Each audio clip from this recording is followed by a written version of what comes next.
This is CBC News. Good evening. I'm Marcia Young. This is the world this weekend. Many of us are looking for ways to reduce stress in our lives. The Chinese practice of Tai Chi is both a workout and meditation. The practice has lots of followers in Canada, and they're not just older people. Our health reporter Pauline Dakin visited one Halifax charity where Tai Chi is helping a group of teenagers with some very big challenges. Half a dozen teenagers straggle into the cafeteria of a residential facility overlooking Halifax Harbour.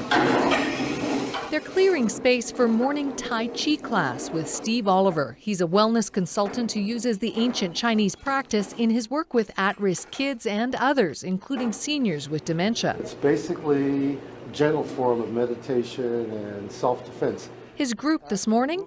Teens who are in the care of the province and live in facilities like this one, run by the Homebridge Youth Society. For most, life has been chaotic, even traumatic. Not surprisingly, some have behavioral problems, get into trouble with drugs or other risky behavior, act out. Okay, come on up. All right, let's get up. Come on up. Oliver begins demonstrating the slow, relaxed arm and leg movements of Tai Chi. Let's start off with stand with your feet shoulder width apart. Soon, most of the kids are following along. And I want you to pretend you're pushing something really light, like a balloon.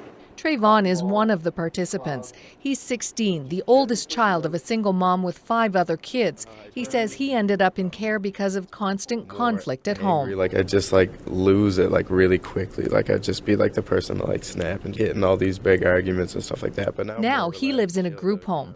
That's tough too. A lot of kids in care are super stressed out. This Tai Chi class is an attempt to help these teens find a way of controlling their stress and frustration, says Shelley Teal. She's the program coordinator with Homebridge Youth Society.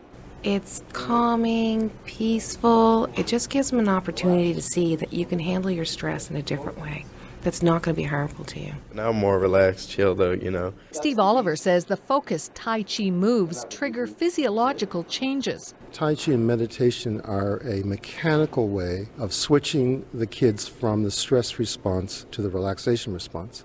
So they don't have to know anything about it. They don't even have to believe in it. They just have to do it, and it will mechanically switch them over. There's lots of research on the physical benefits of Tai Chi: strength and balance, lower blood pressure, even better immunity against the virus that causes shingles.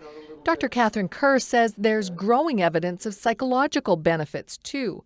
She's the director of translational neuroscience at the Contemplative Studies Initiative at Brown University in Rhode Island.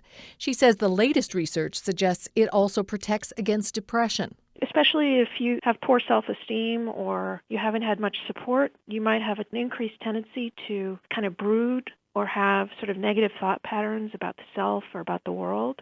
And what we see is that these meditative practices teach you how to attend away from those negative thoughts. Kerr says it's the close attention to deliberate body movements that can change the mental state.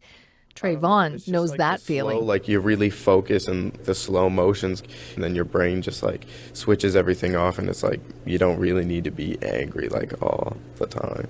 He says learning that has changed how he deals with the world and how people respond to him. Now that I calm down, it's just people actually listen. Shelley Teal says she sees that effect in some of the other kids too. Usually whatever conflict's happening seems to stop, and then they get a nice energy. You'll see them smile more at lunch. You'll see them settle better at night. And just basically have a better day. Steve Oliver says it's a contagious effect. He's now training staff at Homebridge to lead more Tai Chi classes and hopes the program will become a model for other facilities. Pauline Dakin, CBC News, Halifax. Looking for more CBC podcasts? Go to cbc.ca/podcasting.